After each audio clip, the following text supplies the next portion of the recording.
A number of years ago, we were called to a body dumped in the stairway of a public housing building. As we arrive, we shove the floor mat into the door to prop it open. A nice, young guy gives us a hand and we secure the scene. The deceased has multiple mutilations around his body, slashes, stabs, and burns, yet his clothes are bloodless. The medical examiner arrives, and he stated that the body had been completely drained of blood.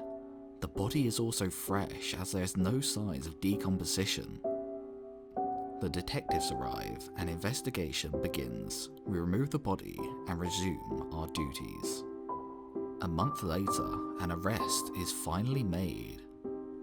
Remember that nice kid that helped us with the door? He was a friend of the victim.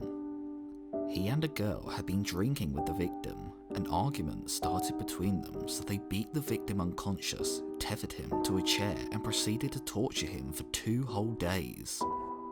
After he died, they drained him in the tub, changed his clothes, opened the apartment door and threw him down the stairs. In case you're wondering, there was no 911 calls for the period of time he was being tortured. Now those apartments were very close together, and I would imagine 2 days of torture would make a bit of noise.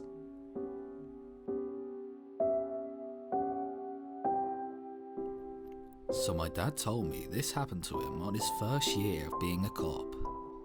He was on patrol like any other day when he got a call from the base, which is what he liked to call headquarters, that he needed to go to where a 911 call was dialed about a mile away, a reported kidnapping. He gets there and pulls up behind a green van sitting in a ditch and approaches it with his gun drawn. He opens the door and the first thing he sees is a guy in his 40s in a blood-soaked shirt with blood still seeping from his neck where there were multiple stab wounds. He looks at the back of the van where he sees a kid, hands in his face, covered in blood and crying with a Swiss Army knife on the floor. You can imagine what went down. Sure enough, the kid was being hauled away in a van tied up with nylon bungee cord when he remembered he had a 3-inch blade in his pocket. He managed to cut himself free and then proceeded to stab the kidnapper 9 times in total in the chest and neck while he was driving. After my dad called it in, he stayed with the kid who was still sobbing while repeating, "I killed him. I fucking killed him. He was gonna take me away and rape me, so I killed him." The kid will probably never be the same again.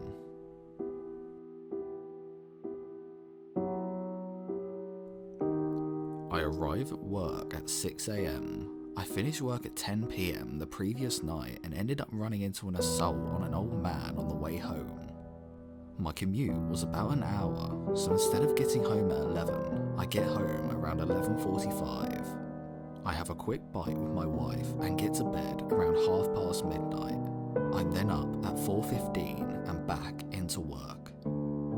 At about 6:15, I'm on station duties and a man comes in and says he thinks his wife is missing. He's very sketchy on details and I'm just having to drag information out of him. Essentially, they had a fight, she stormed out and did not come back that night. I checked her on the system and she's a respondent for a couple of domestic violence orders. I dig a little deeper and I discover that they were actually against her son rather than her husband. I'm very tired and a little cranky. I look at the bare information I have and send the chap home to wait with his wife. I checked the hospitals, our own system, to make sure that she had not been arrested, and local fire and ambulance services. Nothing doing. I circulate her details to all units in the city and record the incident. At this point, I've done enough to cover my arse, and technically, there isn't anything else I can actually do for a while. I go up and get a coffee, and all I wanted to do was sleep, but something didn't seem right with me. I was suspicious of her husband. He seemed like he was hiding something. I went down to my skipper and asked him if I could go to the house to have a look around and maybe talk to the husband again.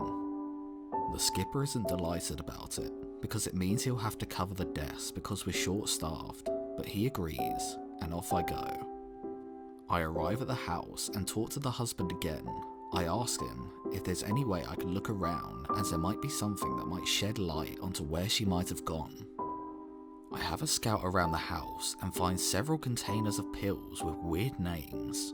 A quick Google later and I discover that this woman appears to be on a cocktail of antidepressants, mood stabilizers and other stuff. I also find an insulin kit. I asked the husband about this and he mentions that his wife had had some emotional problems, but that he didn't think it was relevant to say.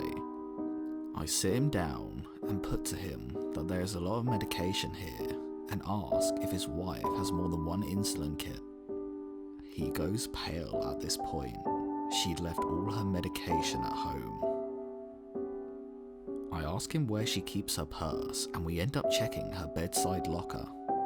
Her purse is missing, but I snag a framed picture for future reference and ask her husband if I can search the room. He's beginning to completely break down at this point and tells me that I can do what I want as he storms off down to the living room. I'm feeling distinctly queasy at this point with a banging headache from sleep deprivation. I don't find any suspicious holes in the wardrobe, any secret stashes of cash or drugs. I don't know what possessed me to do it, but I searched the bed.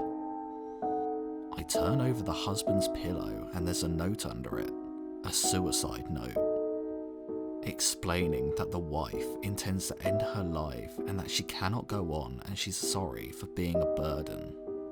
I radio the station and update them. I then have to walk down to the living room and tell this husband that he'd been sleeping on her suicide note overnight and never noticed. That was probably one of the hardest things I've ever been called upon to do, bar dealing with dead children. I found her eventually, though it took another 8 hours. We pinged her phone to a nearby town, but that just gave us a general locality. I put the town to her husband, but he says that she didn't have any friends or family there. After 15 minutes later, he calls me back and tells me that they spent a weekend there shortly after they got married. I called the hotel they stayed in on that occasion, but there was no one by that name. I went down in person and showed him the picture. The lady at the desk told me that a guest answering that description had left for a walk on the pier. I went out to the pier and found her. We had a bit of a chat. It was nothing dramatic. She actually told me I looked awful, and I said that I was just very tired. I asked her to give her life a chance a few more days, that her husband loved her and that she wasn't a burden. She agreed, and we brought her home. A couple of days later, she came to the station with a box of chocolates and a card that read, "Thank you for not letting me kill myself." When I realised how close I had been to just letting the matter rest because I had ticked all the boxes on the list, I went to the toilet at the back of the station and threw up for what felt like an hour. And now every Christmas, the wife and husband send me a card thanking me.